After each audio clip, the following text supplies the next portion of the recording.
All right, it's 11 o'clock, so we're gonna go ahead and get started. A few housekeeping things before we get started.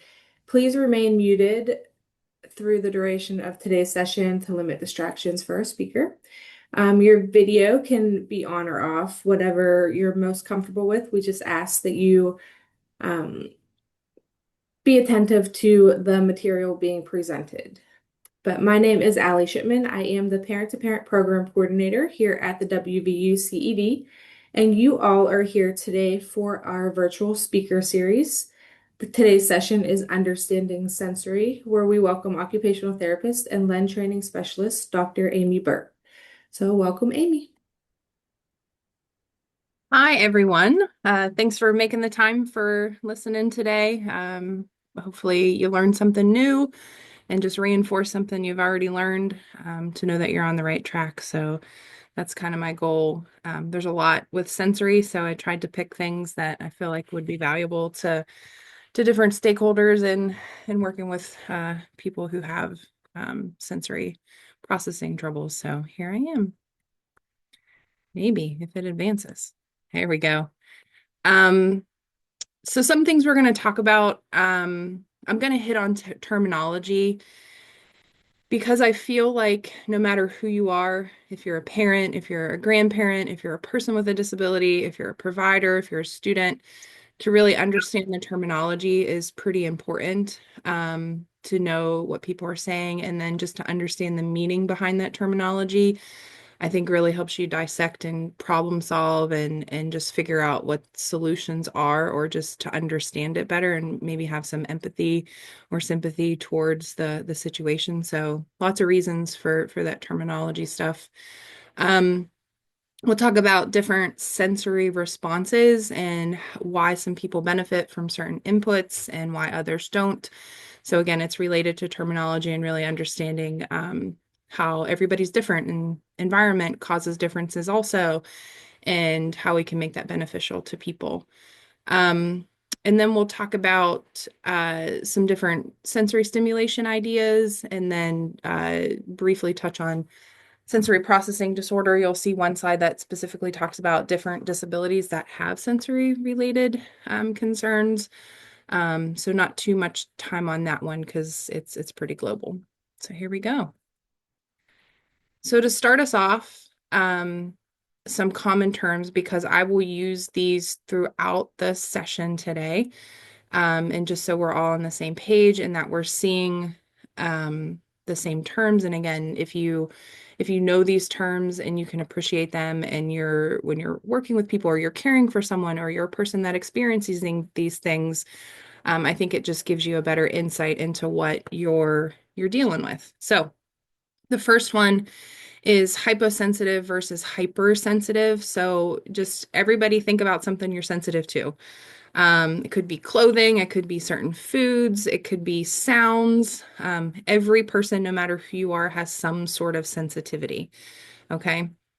And the way we think about hypo and hypersensitive is hypo is undersensitive. So you might need a lot of input to get you to understand or respond that something is happening to you, right? So you might like really tight clothes. And the reason for that might be is that you need that increased input to help you know that you're feeling comfort, right? So that's that under responsive, that hypo. You need more and more and more to get you to where you need to be. And then hypersensitive is your oversensitive. So some people might be sensitive to sounds, or you might notice every sound, or light, or like the beautiful white snow with the sunshine shining on it might shock your eyes more than anybody else, and you wear sunglasses.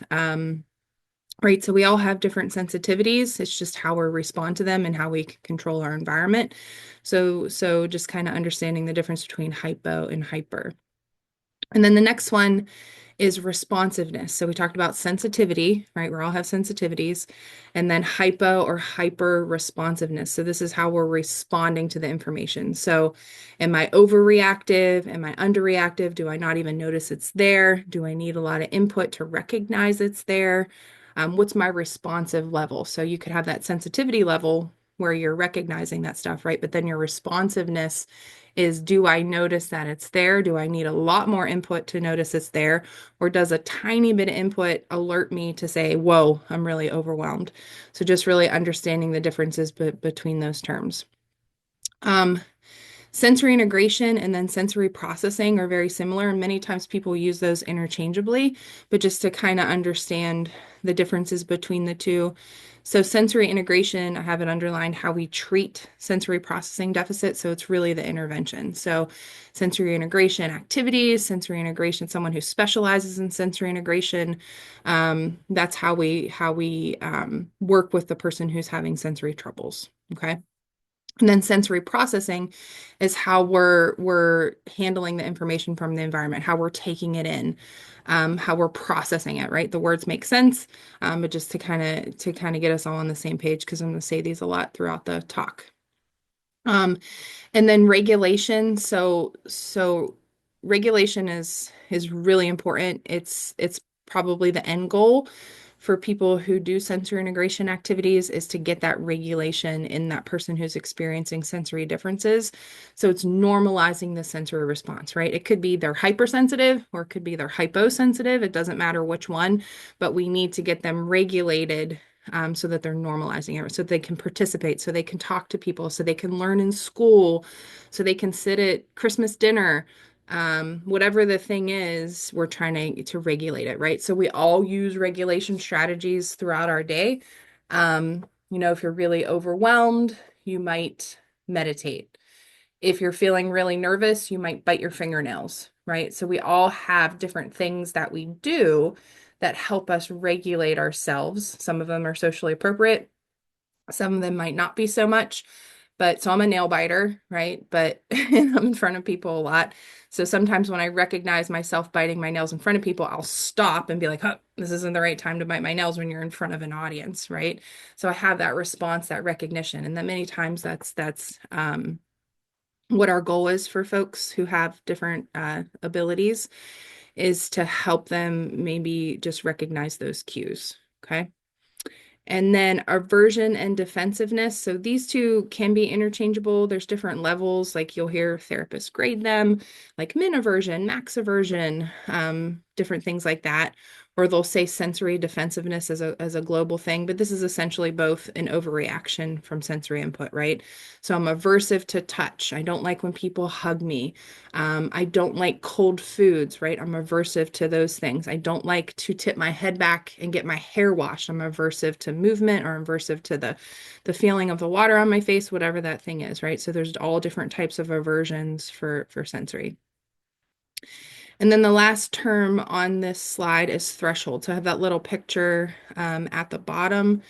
It's a little gauge, and we'll talk about that a little bit later as a strategy too. But I always think about threshold responses, and we all have different thresholds depending on where our sensitivity and responsive levels are.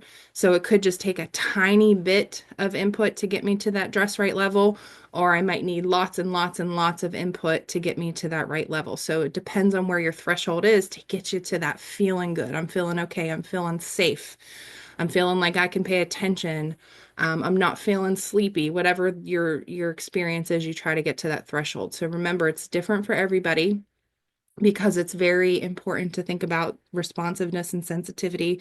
And it depends on how much input or sensory integration we give them. Look at all those words we're using to get to that threshold, right? So just thinking about those things. And we'll talk about strategies, we'll talk about real life examples, but just to get us all on the same page with words. Hopefully I advance. Okay. So if you've ever heard me talk about sensory, I put this slide every single time I do a sensory talk just because I think it really helps folks understand the labels for, we hate to label people, but the categorization, maybe that's a better way to say it, of understanding sensory processing. So how am I taking in my environment? So we have the good old cute Winnie the Pooh characters. I think it's generational wide on everybody who understands Winnie the Pooh. So it's lovely that I still get new students in college who are like, yeah, I know who Winnie the Pooh is. Thank goodness it's not just my generation, but they're cute little fellas.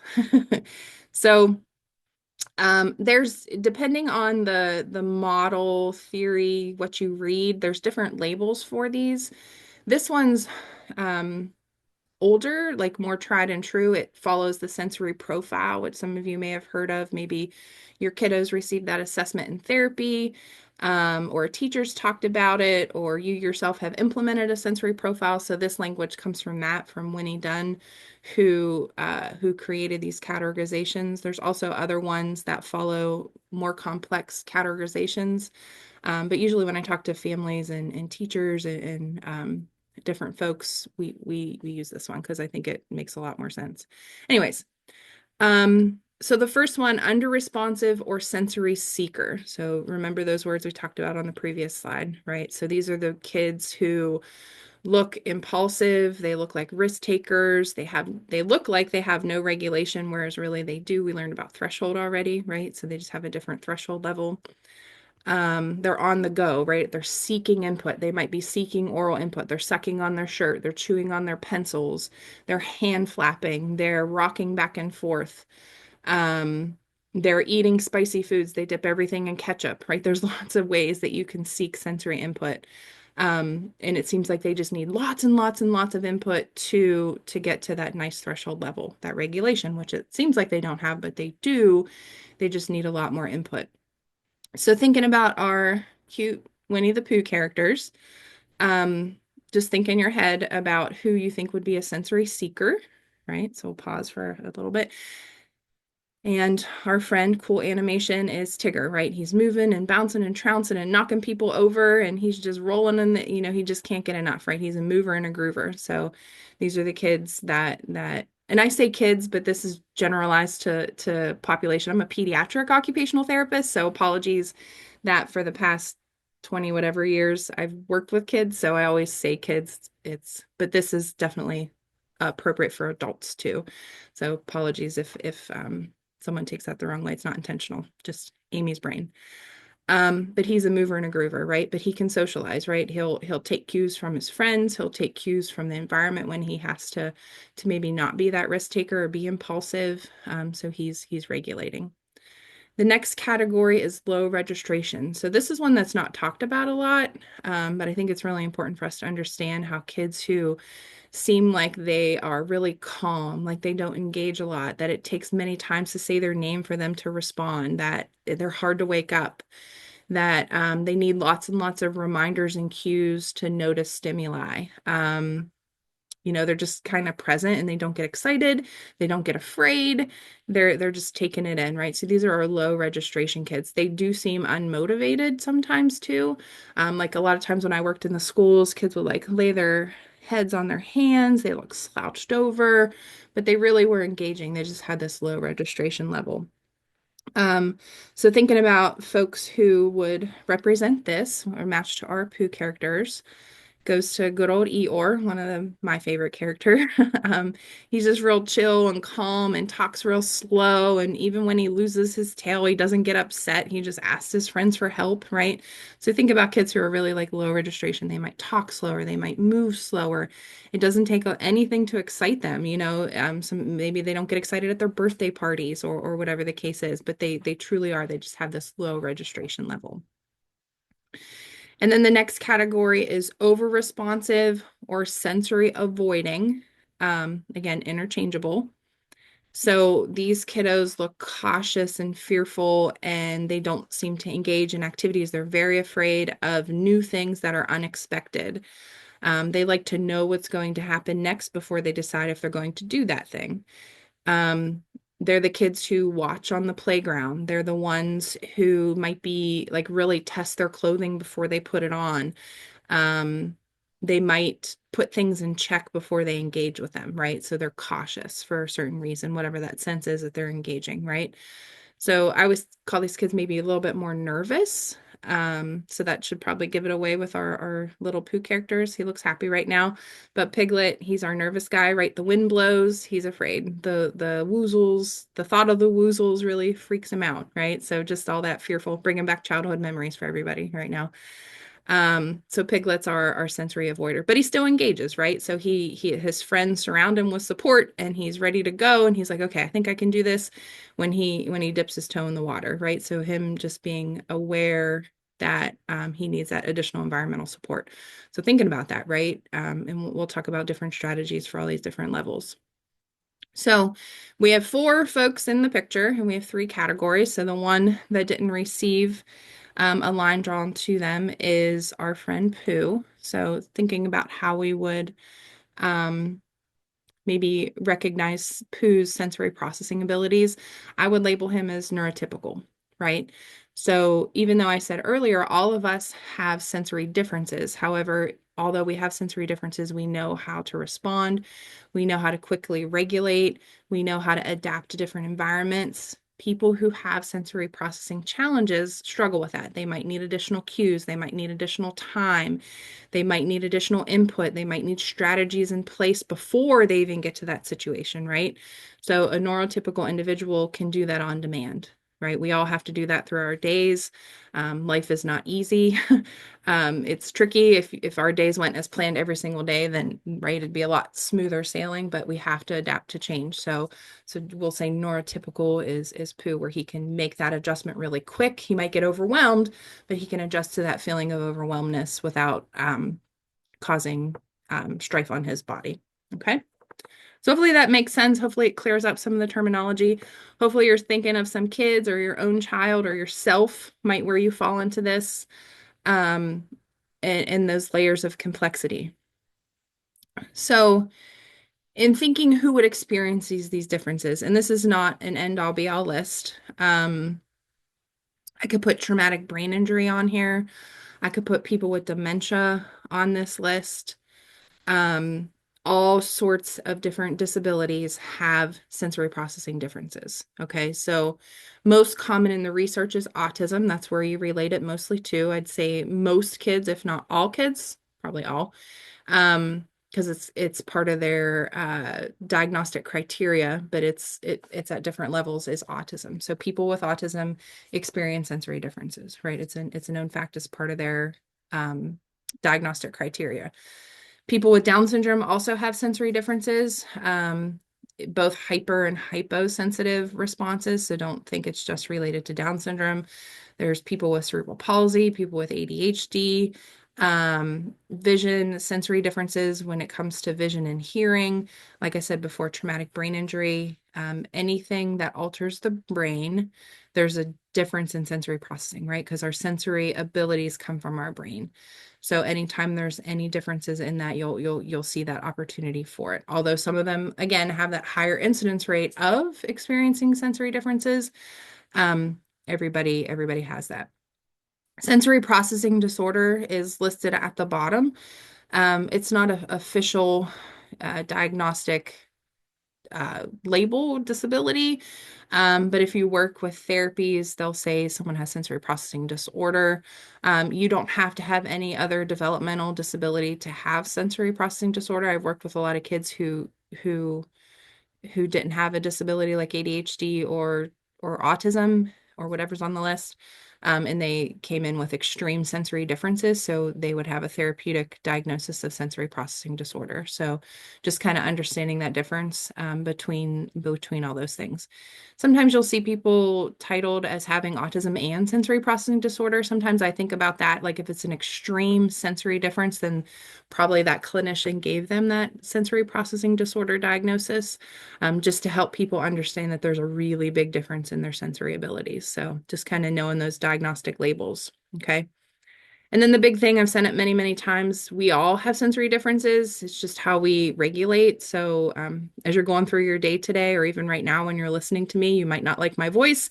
You might not like the background. You might be sitting by a window, right? Something might be noxious to you. You might hear a ticking in your house or something, and how you're regulating with it, right? So recognizing our environment.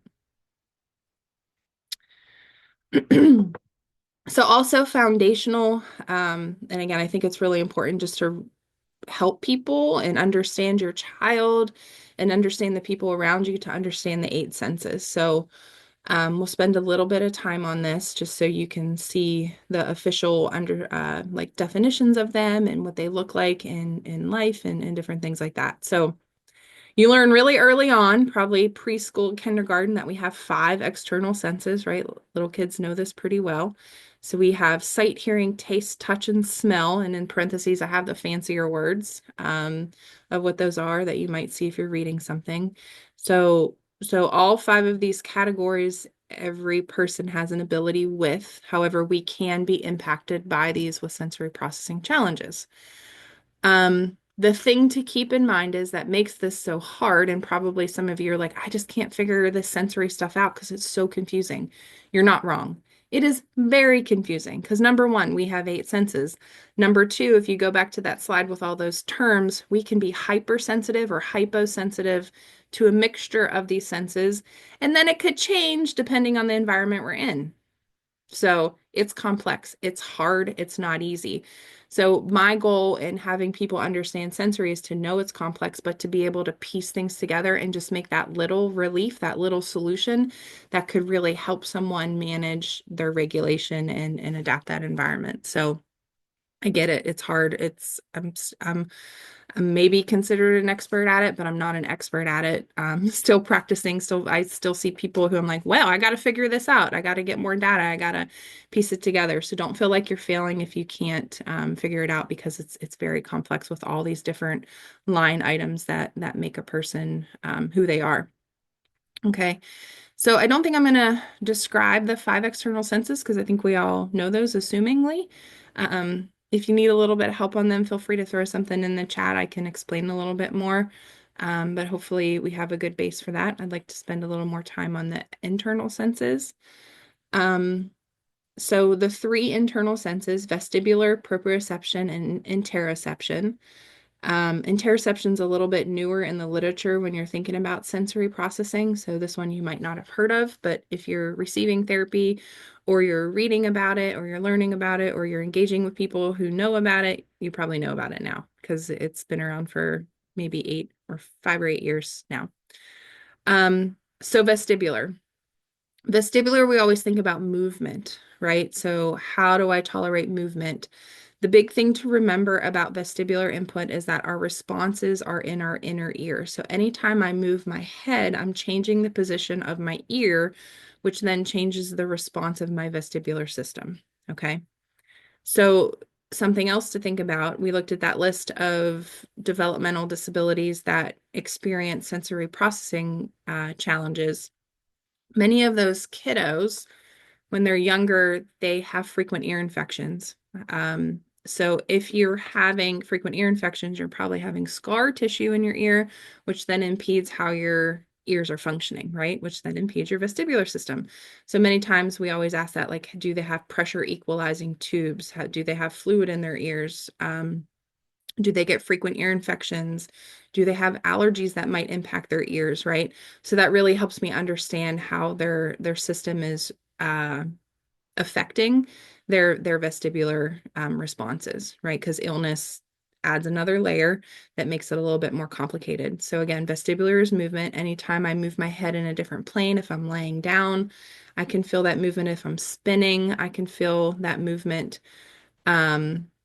Moving forward, moving backwards, right? I'm in a car, all those things are movement.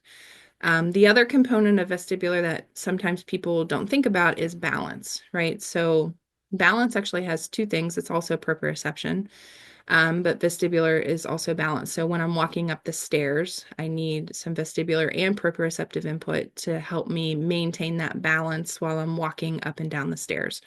Or something even simpler, walking down a sloped terrain or stepping up on a curb.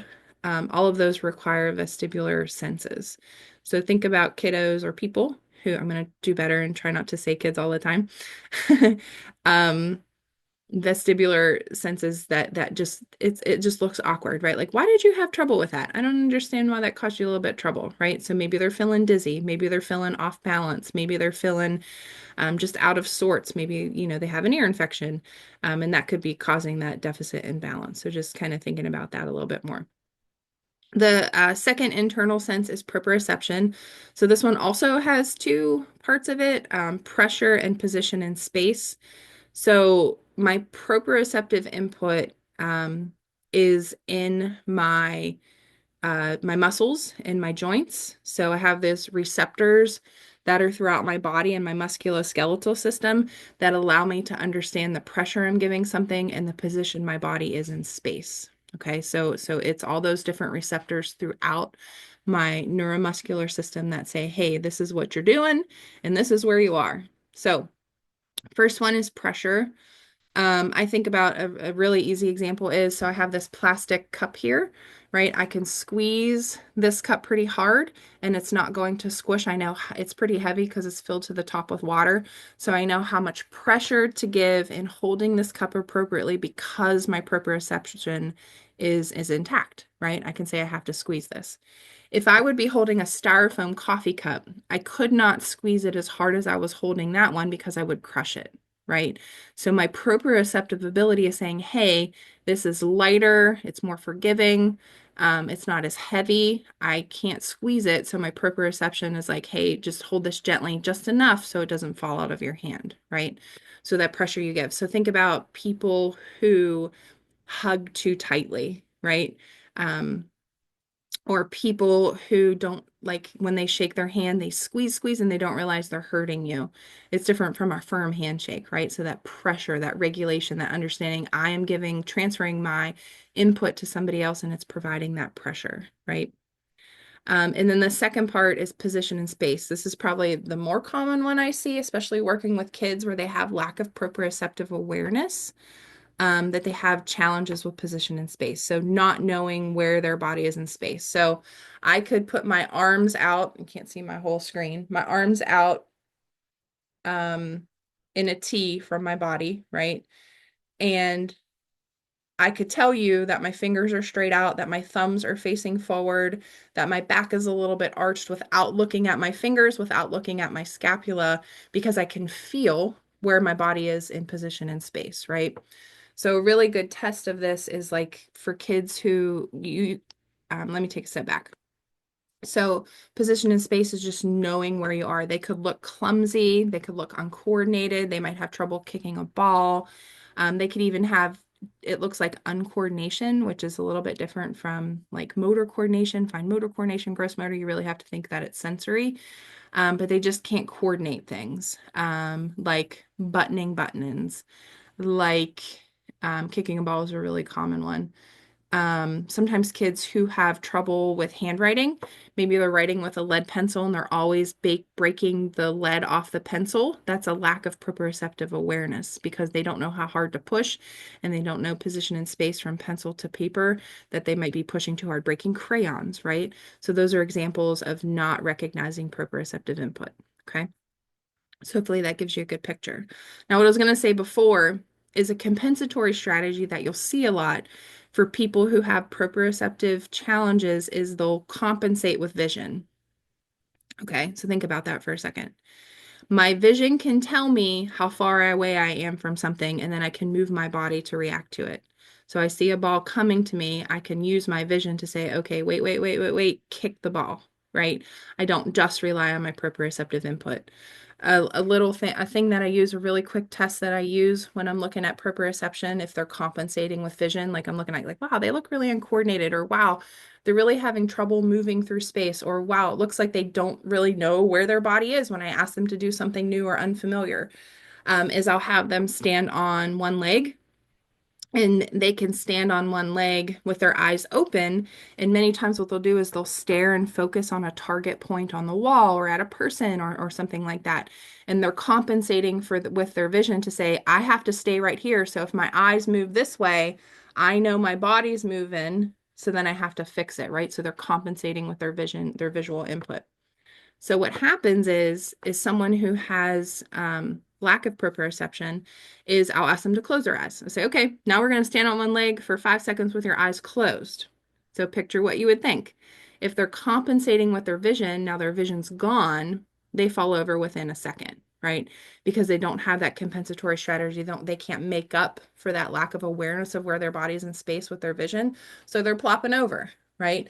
So many times if you notice someone that you're working with and you're asking them to do motor activities and they're really hyper focusing on and using another sense to complete it when it's really a motor task, think about it. It's probably they don't know where their body is in space, so they have to overcompensate with vision or touch or hearing or whatever their other compensatory strategy is. Okay, so just some proprioception I love. It's fascinating. When we pay attention to it therapeutically, I'm an occupational therapist. I think Ali said that earlier. Um, Many times this helps people do lots of things they weren't able to do, especially if it's related to coordination. So if I really pay attention to it, like kids sitting up to eat or kids who feed themselves and they're just having trouble, right? I really pay attention to proprioception. Do they know where their body is in space? It really helps them with that motor component. So pretty powerful. All right. Um, the last internal sense is interoception. So again, this one might be not one that you've heard of because it's essentially newer-ish, fun word, in the literature. So, but very important. I'm glad we're paying attention to it now because this is a game changer for lots of people to understand it. So, interoception is it's an internal awareness. So, understanding your physiological needs. Okay. So, I'll describe a sensation, and I want you all to think about what that sensation could be telling you. You have a stomach ache. Simple enough, right? But what does that stomach ache tell me? It could tell me I'm hungry. It could tell me I have to go to the bathroom. It could tell me that I'm really nervous. It could tell me that I didn't sleep well last night and my body's not processing well. How the heck do I know the difference if I need to eat, if I need to go to the bathroom, or if I need to calm myself down, right? It's all the same sensation that my stomach hurts, but how do I know what the solution is? That's interoception, right? You're understanding what that internal sense is to say, huh, this feels like I have a little bit of pressure in my stomach, so I think I have to go use the toilet. Or I can feel that little rumbly feeling. Feels maybe a little bit more empty with this stomach ache. Maybe I have to go eat a bowl of cereal, right? That's my interoceptive sense saying, I feel this. How do I connect it to other experiences to get that need that is being unmet? Okay. Another example would be I'll go the opposite way. So think about a kiddo who is autistic, okay? And they beat their head, beat their head, beat their head. Maybe they hit it with the palm of their hand. Maybe they hit their head on the floor. That self-injurious behavior. They might not know that they have a headache, or they might not know that they didn't sleep well, and that's what's causing this, that they might need a nap, right? They don't know that connection. They can't express it yet. They can learn to say, I feel this way. I feel sick. I feel tired. I feel angry, right? There's lots of reasons why we could have a headache. The sun's too bright, right? I need sunglasses. I need a hat on. The noise has hurt my head. Now I have a headache, right? So how can we find that solution to know what my feeling is in my body, those physiological needs, those internal senses, to say this is the solution? So there's a lot of really good research out there. There's a lot of people paying attention to it to understand the impact of um, like autism, especially level 3 autism, where there might be a significant lack of communication and understanding and more behaviors, where if you're intercepting this, then you can help alleviate some of that stress. So interception, hopefully it makes sense. Okay, moving on. I could talk about these. This could be like a 7-hour session because hopefully I could tell you guys stories.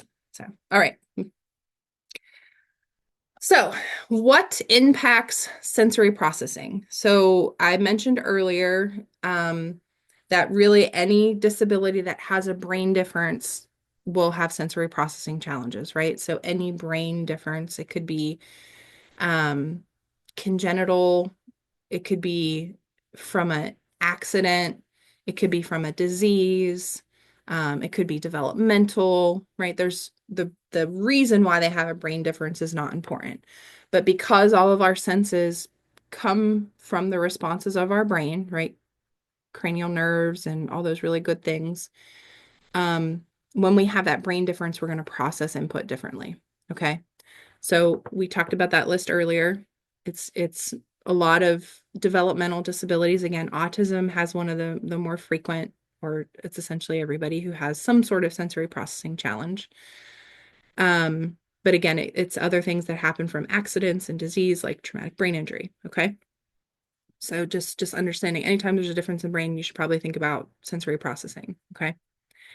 I put the word neurodiversity just to talk about it a little bit. So I mentioned that Winnie the Pooh, who didn't have a line drawn to him on thinking about the different levels of sensory processing, that he is neurotypical, right? So people who have developmental disabilities and mostly autism and like even mental health disorders like bipolar, depression, anxiety, schizophrenia could be classified. Dyslexia is also in there. So learning differences could be neurodiverse, right? And the understanding of neurodiversity is brain differences. So I want you to think about like brain differences doesn't have to be a developmental disability, but it could just be, those other mental health disabilities that relate to neurodiversity. So just some things to think about.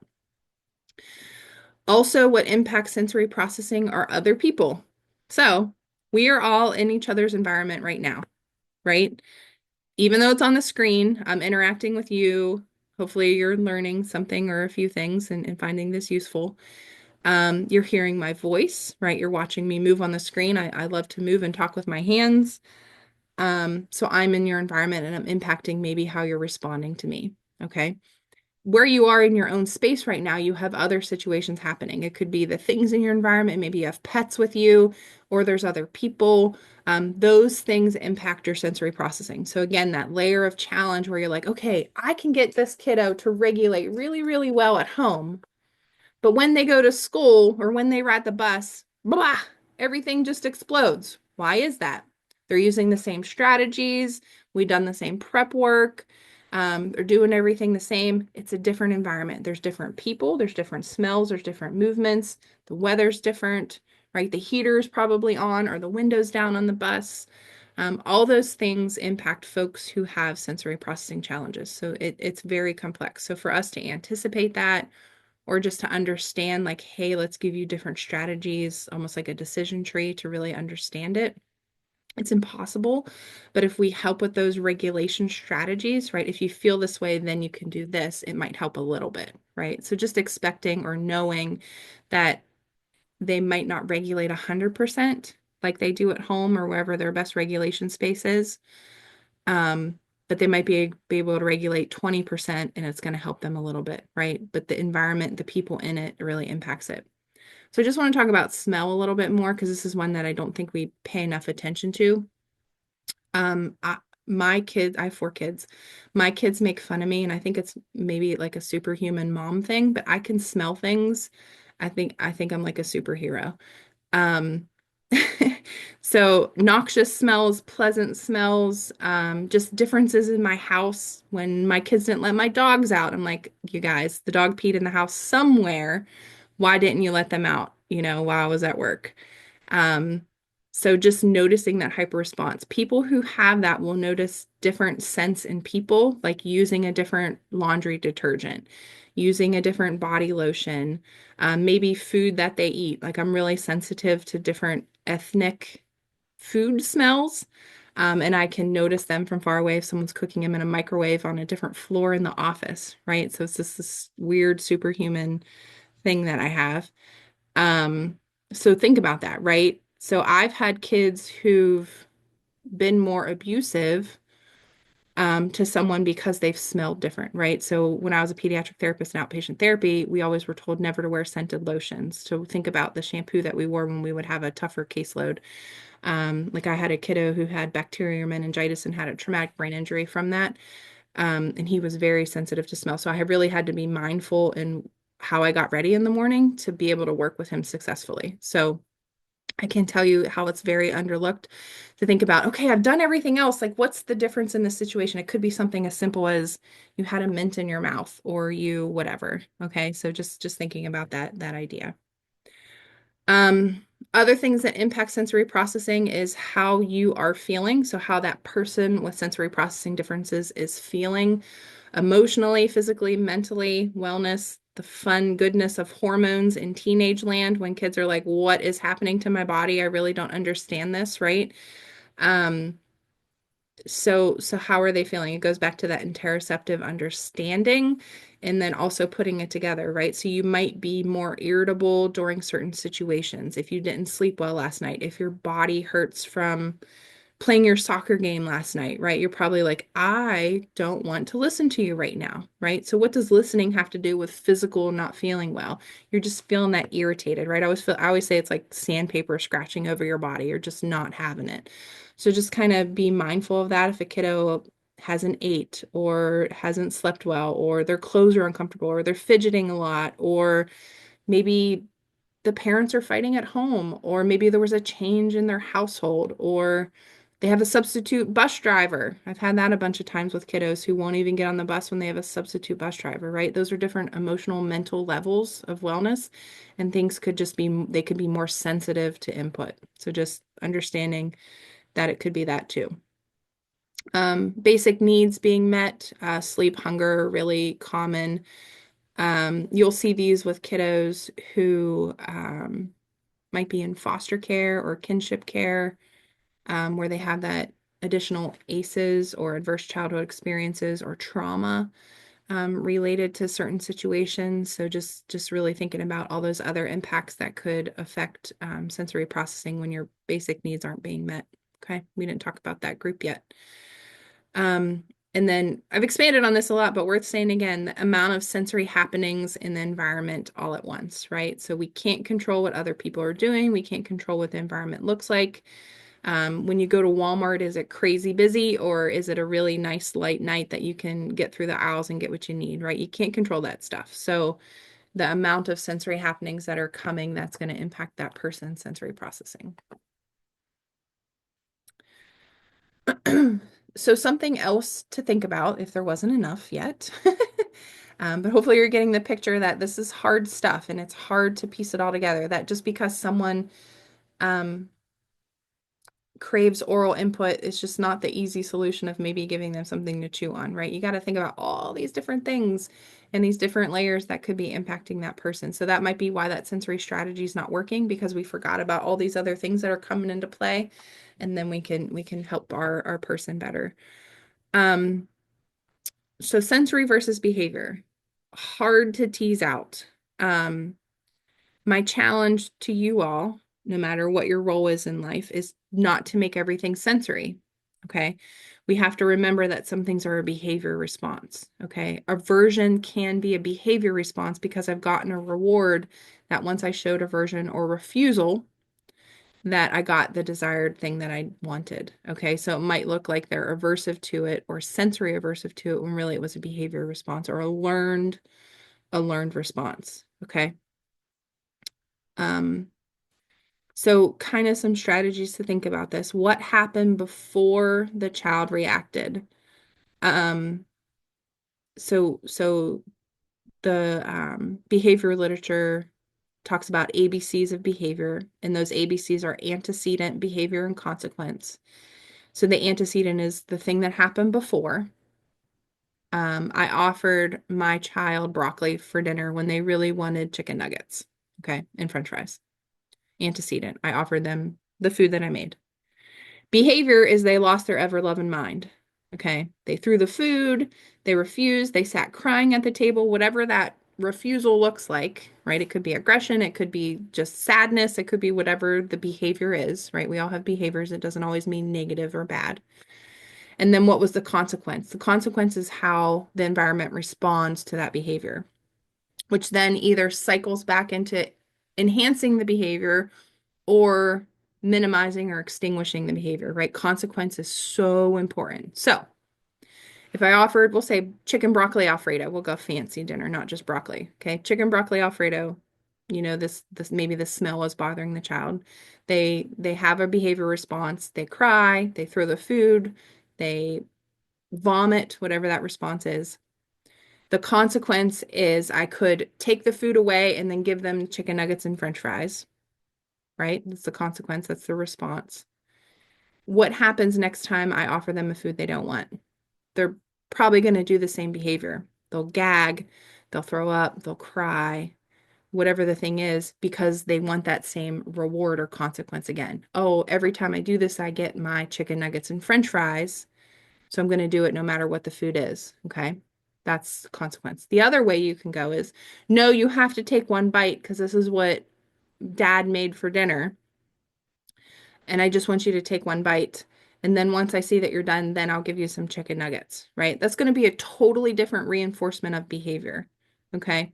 Then they'll know that they have to try that. Even if they're gagging, even if they're crying, the expectation is you try one bite or you smell it or you sit with it for 5 minutes, whatever it is. Like it doesn't mean they have to eat it, but they engage with it somehow or another that you don't immediately respond with a reinforcer of taking it away or reinforcing that behavior. Okay.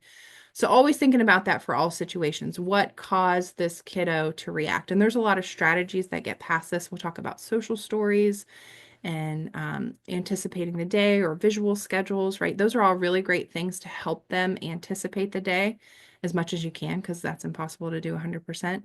But it helps them understand what the next step is so that you're not cycling back into that reward for that negative behavior. Okay, so lots of that expectation and requirement helps with those positive reinforcements.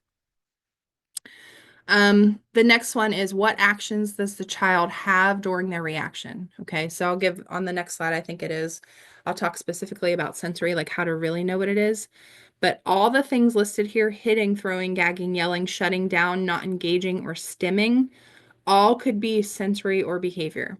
Okay, so we always want to think about, are they doing it intentionally to get their response or their reward? Or are they doing it because they're truly aversive to it, because they're truly bothered by it, because they're so overwhelmed by that situation, right? So we really have to understand what it looks like or what the antecedent was to really put them into that. How's their engagement in the task? Are they bored? Or is the task too difficult?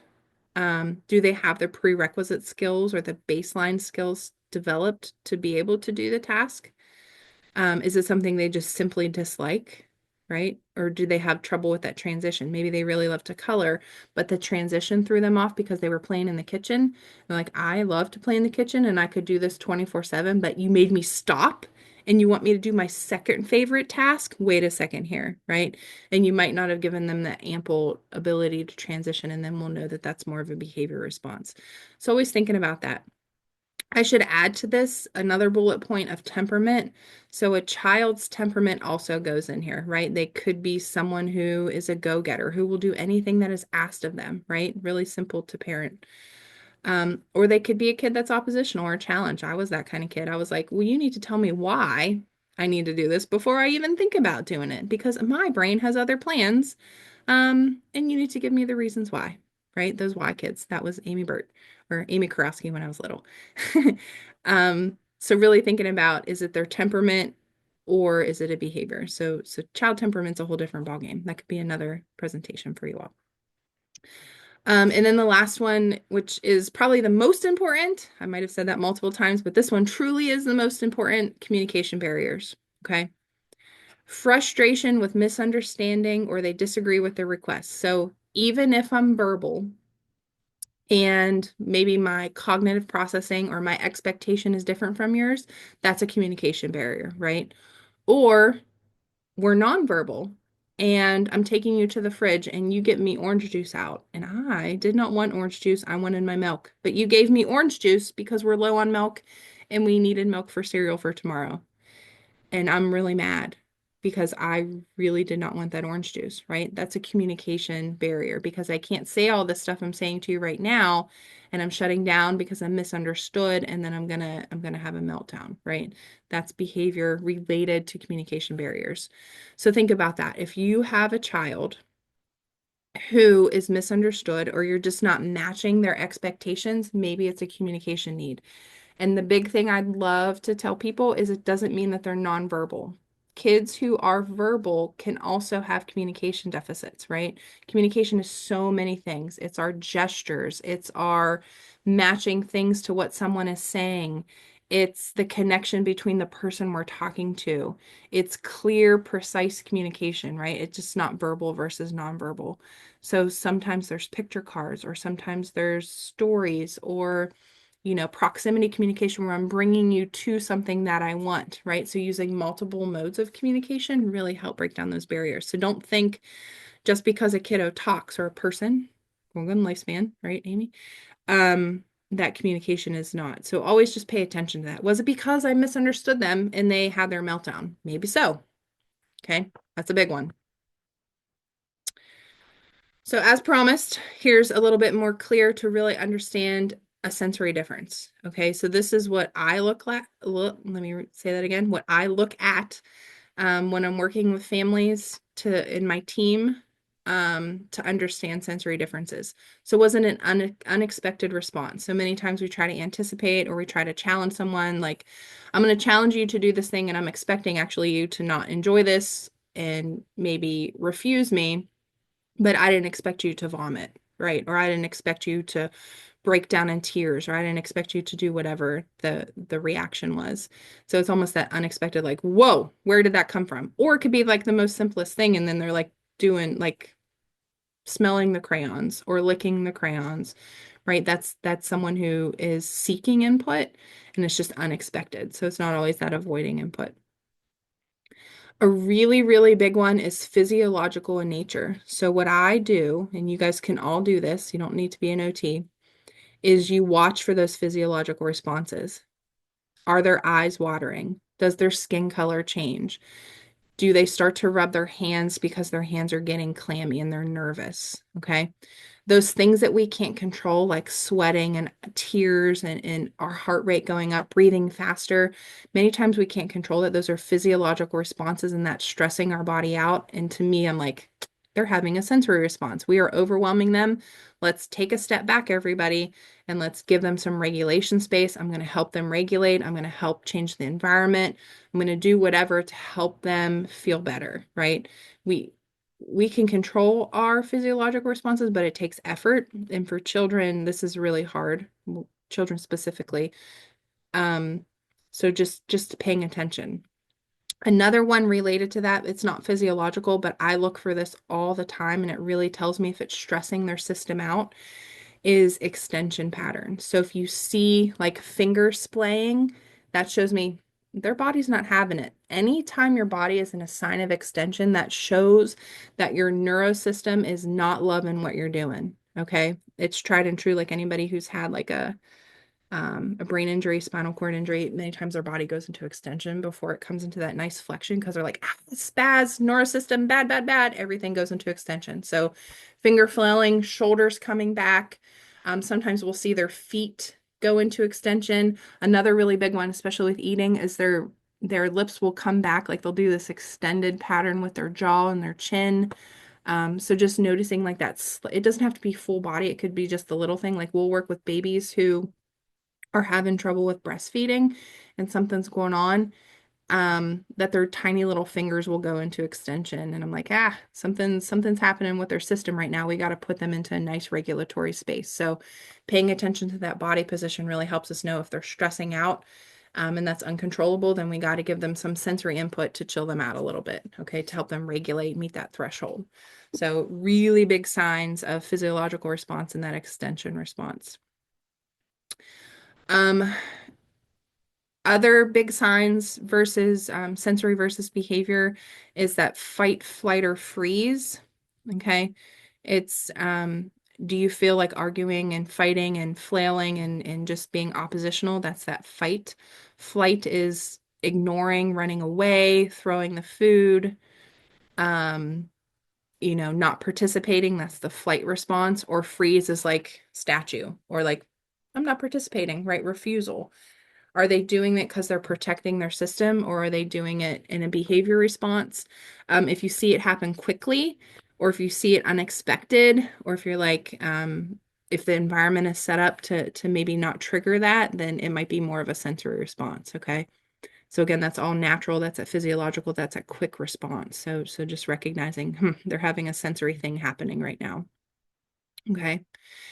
And maybe a more simplistic one is the last one, not seeking a response from another for reward's sake. So many times kids, if we watch videos of them having a temper tantrum, they'll like pause for a hot second and they'll look up to be like, is anybody paying attention to me? Oh, no one is. So I'm going to scream louder or I'm going to scooch my little body towards you more so you know that I'm making a mess of all this stuff, right? That's seeking a response. Many times, kids who are having a sensory response, they have no idea anybody else is in their world. Okay. Um, they are almost looking out into the distance. They're melting down. If you're in their space, they don't even know you're touching them or you're doing whatever response to them. It's a completely different look. It's a completely different response. Sometimes I'll have to get really, really close to them to help them know that I'm there to help them regulate, right? So it's me not staying far away because they don't know I'm there and they're not seeking me because they're not doing it as behavior. I have to get up in them to say, hey, I'm here to help you. I'm here to make you feel better. What can we do? I give them deep squeezes. I do whatever to help them calm. So very different response from, are you paying attention to me? Hello? Or I don't care that you're even in this world. My body is freaking out and I have to have this issue. Okay. So hopefully you all can see the difference between behavior and sensory because it's a very different reaction that we would do as supporters of these folks who are having this sensory thing happen if it's sensory or behavior. Okay, so baseline stuff, lots of stuff. Hopefully, you got a good foundation. Hopefully, it's new things or just again reinforcing things that you've already learned. So now we'll talk about some strategies, which is probably why most people come to these talks. Um, so sensory ideas. So if you have a craver, right, someone who is seeking, um, and you're going to see this probably with everybody as structure. Okay, so you set limits, you create rules. We always say you have these barriers like you know, guardrails on a road, on a twisty West Virginia road. But maybe we have to bring those guardrails in a lot more thin to a single lane West Virginia road to create those rules and boundaries for these kiddos who are cravers, right? So just thinking about those limits and how they are. Provide opportunities to succeed, really important, and use one-step direction. So you're not going to overwhelm them with instructions because their mind, if they're craving and seeking, they're going to go to steps 3 and 4 and forget about 1 and 2, and they're going to look impulsive. So first we're going to do this. Yeah, you did it. Next we're going to do this. Yeah, you did it. And again, a visual schedule really helps with that, even if they're verbal, to help them know where those guidelines are. Another term you might hear is the just right challenge. I think I have this a few places in this presentation. Um, is thinking about their threshold. So I want to push them and I want to help them learn how to manage their body, but I can't push them too far because then it'll be a disaster. And I'm going to push them over their threshold and it's going to be just a grandiose reaction and we're not going to get anywhere, right? So I'm going to push them, push them, push them, look for those responses, those physiological responses, those reactions, extension, fear, seeking more, whatever that thing is, and then take it back a little bit and then they did it, right? So you don't want to push them into lots of things a lot or quickly, I'm sorry. You just want to think about that threshold level. You want to get to the threshold and push a tiny bit over it because they're not going to learn if you don't, and then take it back. And then the next time you can push a little bit more and then take it back, right? So then you're helping them learn and integrate and figure it out. So some real strategies offer heavy work like resistance movement activities, exercises, weights, weighted book bags, pushing and pulling things are really great for like kids in schools where they can be the office helper, right? They can be the lunch helper. They have those big movements and work jobs to do. Body compression and pressure. So sometimes we'll say like weighted blankets or weighted or compression vests, things like that. And busy play, right? Our movers and groovers. So there's no way they're going to sit for 2 hours to do a learning activity.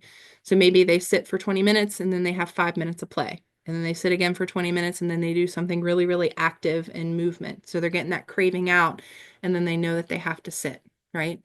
So that's kind of some easy strategies. I gotta move our faces because I can't see what's on the next part. Hold on. Okay.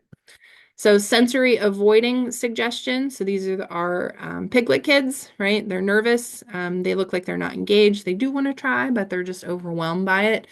So provide help with transitions, new activities. Again, that picture schedule and routine, as predictable as you can be, you want to be. Again, life, I know, does not offer that. Again, I'm a mom of 4 children and I work and do all the good stuff that we all do. It's impossible to be predictable, right? But as much as you can, you want to do that. Provide new support or provide support during activities introducing new things one at a time and slowly, so very similar to the last one.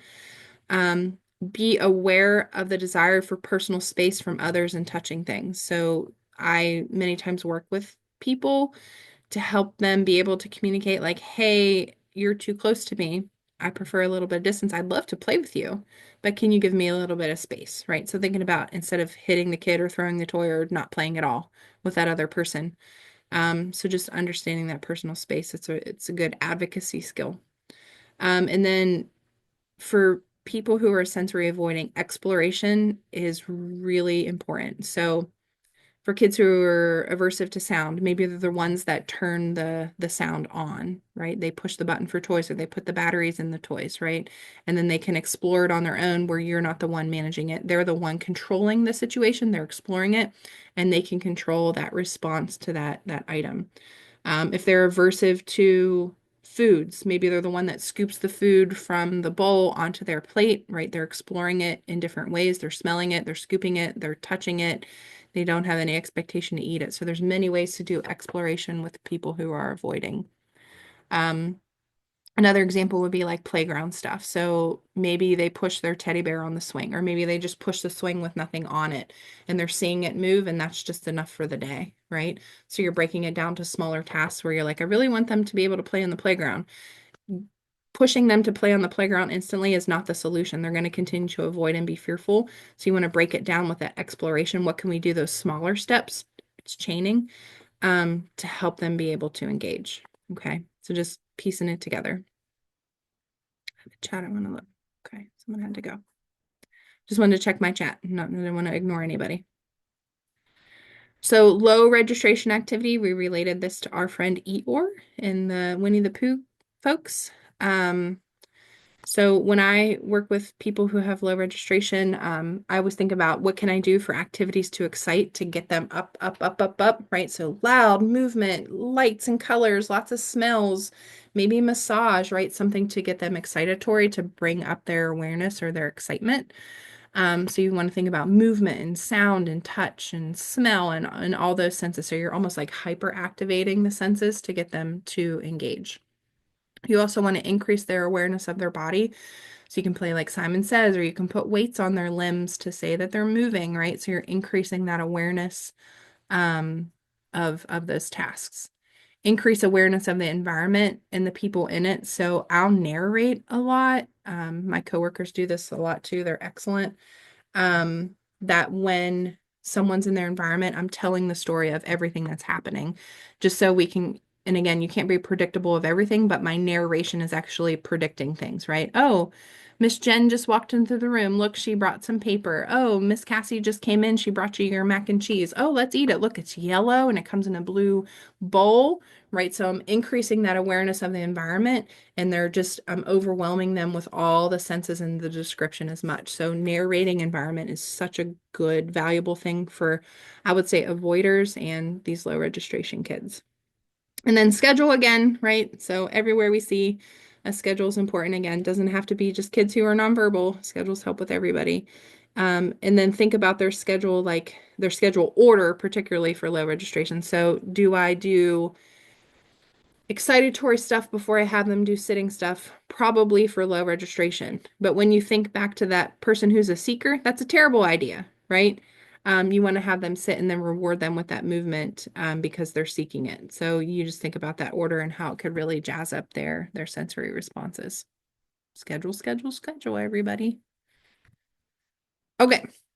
So I told you how important communication was, and just to kind of bring that in a little bit more. So common strategies for communication. The picture on this slide is, we call it PECS, Picture Exchange Communication System, or you can just get icons from the internet that have cute little pictures that are related to the task. Um, you can work with someone to create different schedules for different routines you have. They could be separate ones. They don't have to be all on the same page like this one. If you're working on like food, or you're working on school tasks, or whatever the thing is, or self-care routines, right? Pictures can be used a whole bunch of ways to help with that. So you want to recognize how the person communicates. Again, verbal doesn't always mean you only talk verbally. If you can do multimodal, multisensory, multi, uh, just lots of data given to them, then they'll be more successful, right? Thinking about the caregiver and uh, just getting their input. So, who's the primary caregiver? Maybe you are, maybe your partner is, and just talking about what they see in comparison to how they communicate with that person and just kind of mixing and matching to say, oh, they do better when I do this, or even observing, right? I love to sit back, I'm an observer, to sit back and watch what's happening in the room and just understand, okay, they did better when this situation happened. Why? And this time they had a meltdown. Why? Right? That's at ABCs of behavior. And then I'm going to use those strategies. Okay. And that comes along with communication. So we talked about gestures and proximity of communication. So just a reminder, that's like, I'm going to grab your hand and take you to the fridge when I want something to drink. That's proximity instead of me saying drink. Okay. Sign language, very valuable. We do this a lot is we'll verbally communicate and we'll also do sign even for kids who are verbal. Again, that multimodal way of communicating just gives a bunch of different strategies. And another one is body language, right? So we all communicate with our body. Um, if you're sitting like this, you might be just sleepy or you could be bored, right? I don't know, but or you're engaged and you're attending to me, right? So that body language tells me a lot about that interaction. Um, Observing that systemic response. We talked about those physiological responses. That's what this is. So are they getting frustrated with me? Are they extending? Are they flailing? Are they having a moment of that fight, flight, or freeze? That's telling me I'm not on the same path as that person, right? So come up with those different communication strategies to understand what that body language is telling us. Okay. Um, I use this a lot for kids who are nonverbal, is they can't talk or they might not have a communication system in place yet, and they're communicating to me through their body language, right? So it's all those things we've talked about. If me just observing them to know, oh, we're overwhelmed right now. They can't tell me they're overwhelmed, but I see what their body's telling me, and I'm going to help them regulate. Okay, so body language is really powerful for those people who don't have a communication system in place, verbal or nonverbal, assistive tech, whatever that could be. So I said regulation a lot, right? Like a person, I think the person who's have a sensory processing challenge, the other people in their environment, teacher, parent, sibling, therapist, whatever you are, um, helps that other person regulate. The ultimate goal is to help them regulate themselves, right? Like neurotypical poo does, where you can regulate in the moment. But we as supporters to our person help support that regulation. So there's tons and tons, probably hundreds on Pinterest that talk about self-regulation strategies that really give visuals, really great visuals on Pinterest. Many of them are free, some you have to pay for, but none of them are better than the other. Um, these two are created as a program that occupational therapists use and teachers use. It's called How Does Your Engine Run? That's the actual program name or the alert program. And the other ones are called Zones of Regulation. Again, if you search those on Pinterest or Google, you'll find a bunch of different graphics that other people have come up with.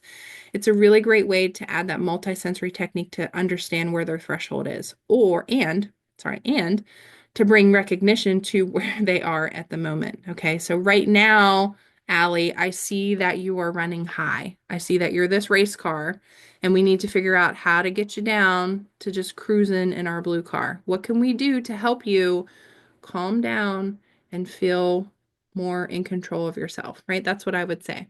So you're a race car right now. What can we do? So let's talk about strategies. We can jump on the trampoline. I can give you squeezes. I can have you sit in the dark for a second. Which one do you want? What makes you feel better, right? So that's the way you could work with it if you're at that level with your person. Um, the zones of regulation one give those almost interoceptive awareness or feelings and emotions, right? And this is higher level, I think, because you have to understand what silly means. You have to understand what tired means. So valuable for kids, I would say best with like ADHD kiddos to do this one. Um, because many times uh, I've noticed like kids with ADHD really understand their emotions, hyper aware. So you can use this strategy. So you just say, right now I see that you're yellow. Can you tell me how you're feeling? Right now I'm feeling worried. Okay. Let's talk about what worried is and then give them strategies. Okay. So there's many different ways to use these. If you love this, you can ask if you're working with a therapist to bring this into your life, or again, there's tons of things online that you can kind of self-teach yourself how to do these. And I include this one because I love visuals. It's similar to the one we just looked at with zones of regulation, but I love it because there's faces to match the feelings. So, like I said, many kids don't understand what tired means, but when I look at this face right here that looks tired, his eyes are droopy, his face, his he has a frowny, crooked face, right? He looks tired. So I could say, I could narrate and tell that child, right now, you look like this guy. Your eyes are really sleepy. They're almost closed. Your sad face. Are you tired? I'll be like, yeah, I'm tired, right? And then you could say, well, here's what we can do. Or they'll be like, no, I'm not tired. You misinterpreted me, right? They're not gonna say all this to me. So I'm like, oh, are you sad then? So sad, right? So I'm narrating to them what I think they're feeling, and I'm trying to build that interoceptive awareness to say, this is what your body is telling me. This is what I'm interpreting that you're coming across as. Am I matching it? And then when you find that match, it's really great for communication. It's really great for building that rapport and helping them regulate. I love this is my favorite one, faces, just because it can match and for kids that processing part. Okay, so different modifications throughout the day, and these benefit everybody. It's not just people who have sensory processing challenges.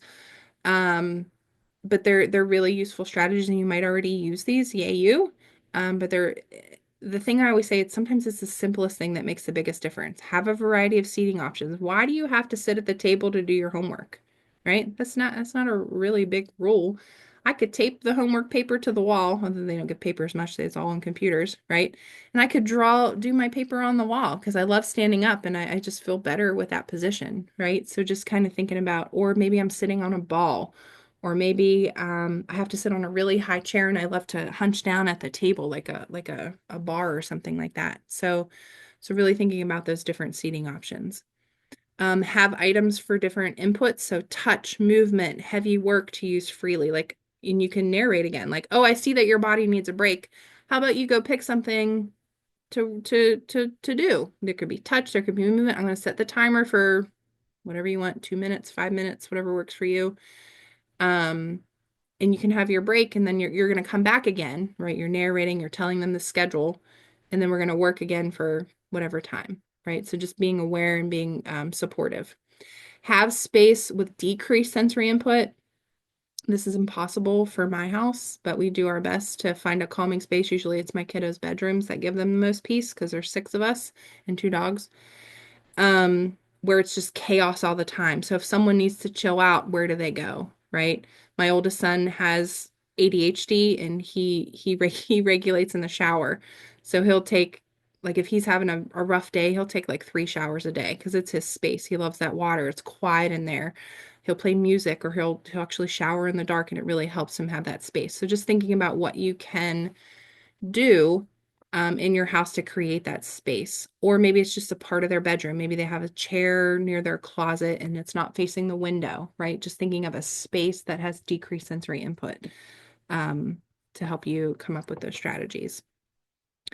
It's really important to incorporate self-regulation into the day because that's what increases learning, not just doing it when they're feeling really bad or really overwhelmed or really busy, but just doing it, hey, let's all take a break and do wall push-ups. Hey, let's all take a break and do um, whatever. Let's just get up and go to the bathroom, right? So thinking about how you can incorporate it into the day to make it more routine and learning to understand the value that it brings to the body. And that's the same as the next one, encouraging movement breaks and movement play. We talked a ton. Hopefully you guys realize the value of visual schedules and that visual transition. And I'm going to lump that narration into that, which enhances that predictability. So anytime you can help the person who is a seeker and an avoider to know what's coming next, you do it, right? And again, it doesn't have to be predicted 24 hours in advance. It could be, okay, in 5 minutes, we're going to get our shoes on because we have to go pick grandma up, right? You didn't know you had to go pick grandma up, neither did you, but you enhance it 5 minutes, okay, as much as you can do.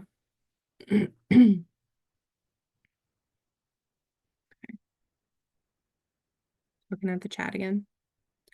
So other strategies, again, just reiterating things we've talked about before, change how people interact with the child because remember, people are in the environment. You are part of the environment. So I love to educate aides, school aides, in saying, okay, my kiddo is hypersensitive to X, Y, and Z. These are some strategies. Do you understand what that means? They do not want high fives in the morning. They do not want hugs in the morning.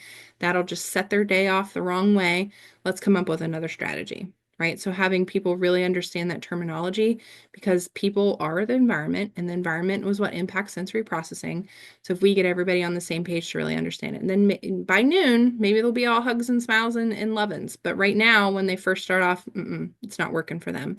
So just having them understand those different terms, having them understand the plan, and really getting it. And then we've talked about that just right challenge too, right? So again, thinking about the threshold level, I want to push them to it. I want to push them a little bit over that just right challenge because that's how learning happens, but I'm not going to make them do the whole activity. I'm going to watch for those responses, watch for that pullback, and I'm going to pull back and say, great, you did wonderful. Tomorrow we're going to go one step further. Okay. So whatever the case is, we talked about like the swings on the playground. We're just going to push it or we're going to look at it. We're going to listen to the squeaky of the swings, whatever the thing is to help them get ready for that task. So the just right challenge looks different for everybody. Um, so this slide, it talks about basic behavior strategies. That's a whole different presentation, but since we talked about behavior, I just wanted you guys to recognize some of these things. Self-injurious behaviors are hard, right? This is where you probably need additional support outside of a primary caretaker, where you need a specialized behavior therapist and get a behavioral assessment, work with applied behavior analysts, different things like that. So this is specialized. It's hard to do on your own. So just recognizing that.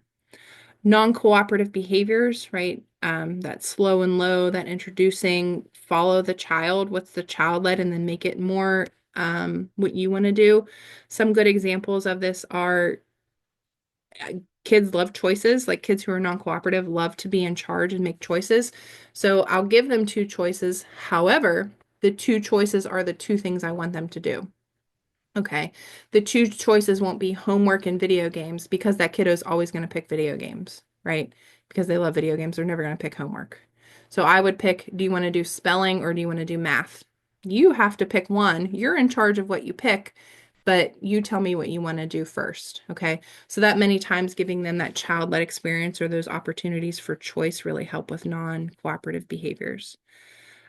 We talked a lot about emotions, right? Using pictures to understand, and really narrating. Right now, I see that you're sad, or are you tired, or does your belly hurt, right? So I'll do that a lot, and I'll tap their belly, or I'll hit their head, or I'll make the faces myself, and I'll do sign language to match it, to say to help them know, like, man, I get you, right? And I'm here to help you. I'm here to regulate with you, that co-regulation. So emotions are really important for you just to kind of dissect, and you're not going to be right the first time, right? But just understanding that you're going to support them and narrate it and using multisensory visuals, tactile, all those different things. And this is more of a public service announcement with stimming. The old school method was to get rid of stimming because it was uh, disruptive and not socially appropriate. But now with the neurodiversity movement and us really understanding autism a lot better, and people also STEM that don't have autism, so don't think it's just an autistic thing. They're doing it for a reason, right? So our job is to figure out why they're doing it. So why am I hand flapping and rocking right now? Am I happy, happy, happy? Am I overwhelmed? Am I thinking about what I have to do next, right? That's the goal. It's not to get rid of the stimming. It's for them to understand why you're stimming and then communicate it. Like I work with the Country Roads program, which is young adults with different developmental disabilities. And we have a few young adults who STEM. And one particular will stand up in class and say, "Hey, Amy, I need a break right now. Is it okay if I walk up and down the aisles because I'm really overwhelmed, or I'm really excited because the next thing I'm doing is whatever."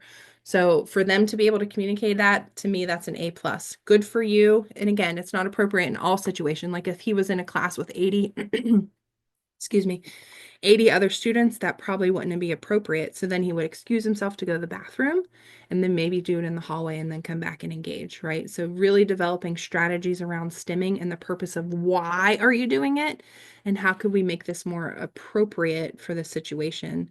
And the big goal was just not to hinder cooperation, right? The goal was for folks to participate in their daily lives. So how can we improve that? How can we get them to do the things they want to do and the things they need to do? It's just by them understanding those different things. Sorry, frog in my throat. Okay. So hopefully that makes sense to you. Again, this is a whole nother hour, but hopefully this gives you a little bit of basic idea of how these things tie together with sensory. So I have a question thing here, like time for questions, and I'm not sure, Allie, if we normally do that. I just want to show you the next slides I put because I knew I was going to run out of time. Um, but these are more reference slides. So if you want these, you can send me an email. I'll put my email in a chat and I can share more with you guys. But so every slide talks about the sense, and the column on the left talks about the signs that you'll see if it's hyper or hypo responsive. So both are mixed together. So seekers and avoiders. And then on the right are some common strategies for helping with auditory input. So there's auditory, vision, again, the common symptoms, and then some strategies. I did tactile, vestibular, oral sensory, and then proprioception. So I knew I wasn't going to have time to talk about all these because I really wanted to give you guys the basics surrounding sensory.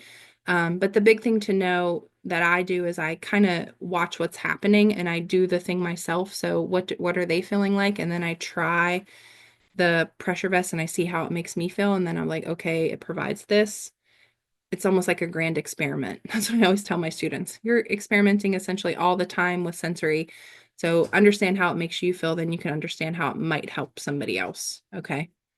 Um, so there's strategies for you guys, just a little more. So I will stop sharing. And if you have questions, um, we can do questions. I'm going to throw my email in the chat if you want to ask me anything or you want the slides, or I'm sure Allie can send to the group. But feel free to unmute, chat, however you want to ask questions, or you can just be done. Yeah. Yeah, I will send, I know we had a request for the visual chart, so I'll email that out too. Okay. Um, but yeah, I mean, I have a question. Yeah, let's do Do you it. see do you see sensory processing things change over the child's age? Like if they are what is the sensory avoiding when they're younger, do you see them sensory seeking when they're a teenager? Or does it Yeah. kind of stay in that same No, it'll change. It can also change with like sickness. So there are kids like have been doing really well and then they get strep throat or they have a surgery or something like that, and then their sensory processing is very different. The big hitch yeah. in the process is hormones. So teenage land for any child experiencing teenage life, hormones, lovely. Um, it throws a loop into everything. So it's day by day, environment's a big factor, other people, and then especially with females who are going through a menstrual cycle, it might heighten different things that have never happened before, right? And then you have an emotional component. So the hormones add a huge challenge. But yes, you will see changes throughout their lifespan. And again, that's why it's not an easy solution. I will say too, that's why there's not a lot of high levels of evidence out there, like research evidence, clinical trials for sensory, because it's so complex and it's hard to get a large group of people who are the same with eight senses, hyposensitive, hypersensitive, because it's always changing. So it's hard to create a group that's the same.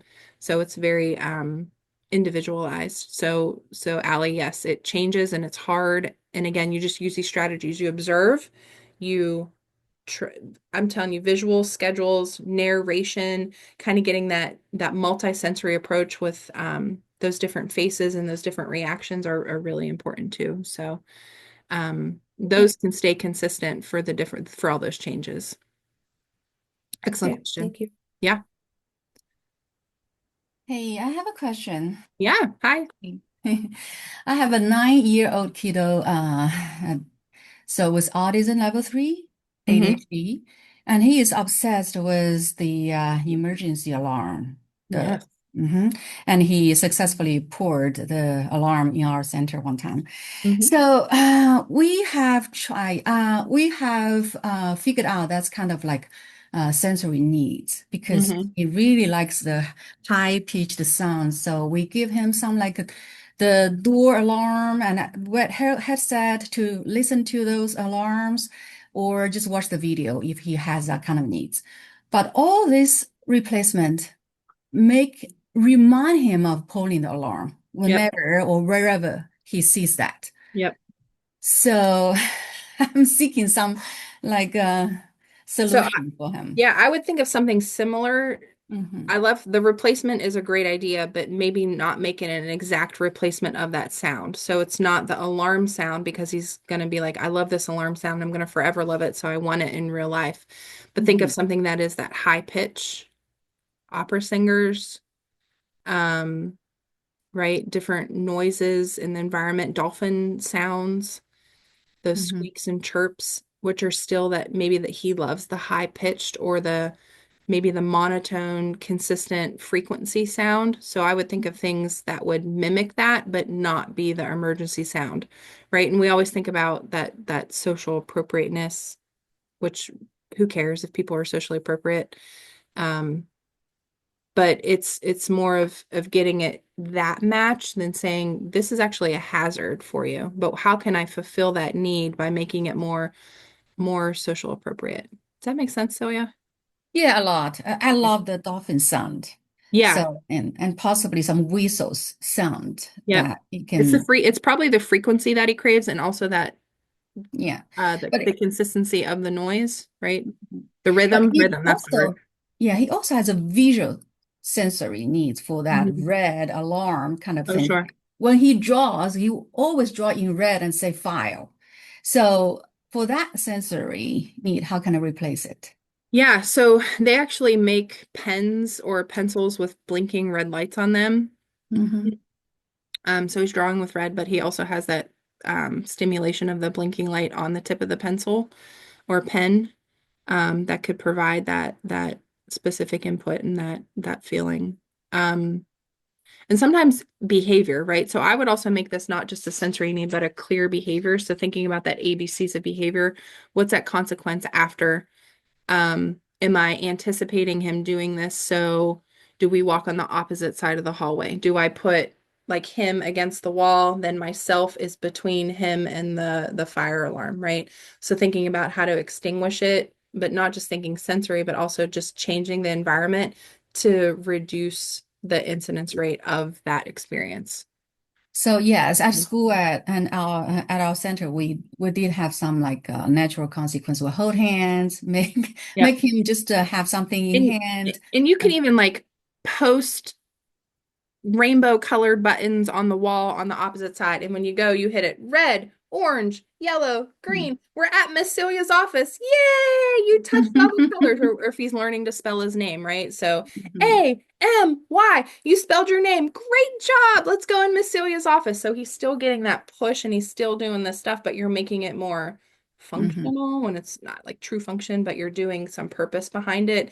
And that's matching behavior instead of sensory. So I'm restructuring the behavior to say, we do not want you pushing this button because right, everybody has to leave the building, the fire people come, it's a disaster. So you love to do it, so let's do something, a skill that you're learning down the hallway and you can still hit the buttons and stuff, right? Mhm. Yeah, that So sounds I good. would do those things. Hmm. Yeah, thank you. You're Makes sense. welcome. Yeah, I'm here to help you if you need. Thanks. Does your lab actually do a like a full sensory assessment? Mhm. So, Yeah, me, I do it. Yeah. okay, cool. Yeah. Anybody else? And if you have questions like this, I'm happy to help. That's part of my job as the OT at the CED is to support folks in the community. If you're a provider or a parent or a person with a disability, if you email me, I can consult with you. Like I can Zoom and say, you can be like, hey, I have this kid. I'm working with him in the school, or hey, this is my son. Um, we can meet. Like I'm happy to do that. I do individualized sessions. I can do Zooms. I can do assessment. I can do supports in the school system. That's part of my role as the OT at the CED. So use me. I put my email in the chat, and obviously you can reach out to the folks who coordinated this session to say, hey, who's that lady who talked about sensory, and they can connect you with me because they're my coworkers. So So is this your intake process? I just email you directly that's or? it. That's Okay, it. cool. Yep. Thanks. All right. Right, any other questions? All right, well, if anyone has any other questions, feel free to email me, email Amy. Her email is in the chat. And if if no one has any other questions or comments, thank you all for coming. Thank you, Amy, for speaking. It was very informative. Yeah. Um, and I hope everyone has a great day. Yeah. Bye, everybody. Enjoy your holiday.